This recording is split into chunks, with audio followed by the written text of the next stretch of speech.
再来看，去年底新北有一个高中生去互同学挂颔棍，引起社会愤慨。司法院和行政院3月开会，决议要增加少年辅导人力。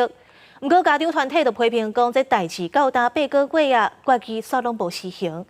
那司法院是强调讲，有先增加社工师，等国家考试了后，卖来增加少年保护官的能力。决议，少市会议决议应该落实。 应该落实。化考后要求司法院甲行政院3月份召开的研商平台会议，做出情报法院青少年辅导人力等等的真侪项决议，应该落实执行。去年年底，新北发生高中生挂颔棍的案件，互社会惊动。案发了后，司法院甲行政院召开研商平台会议，做出真侪项决议，希望会当保证。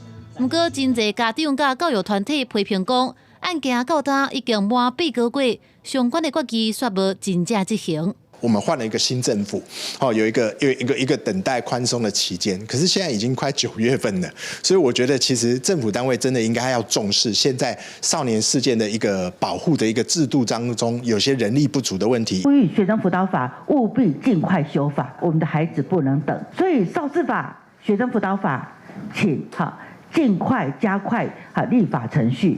家长团体质疑讲，亲像是司法院的少年人保护管束风险管理试办计划也无进展，也对于司法体系当中，伫青少年保护官、青少年调查官人力无够的问题，感觉真烦恼。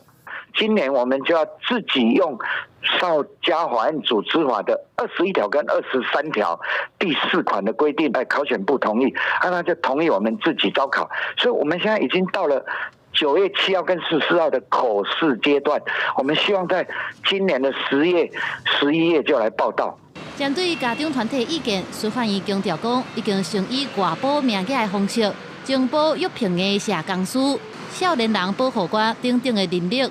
会伫进行国考了后，陆续来增补，加强较有风险的少年人辅导工课。也若北部少年人甲家事法院的成立，是因为经费的因素，要到2026年才会成立。记者综合报道。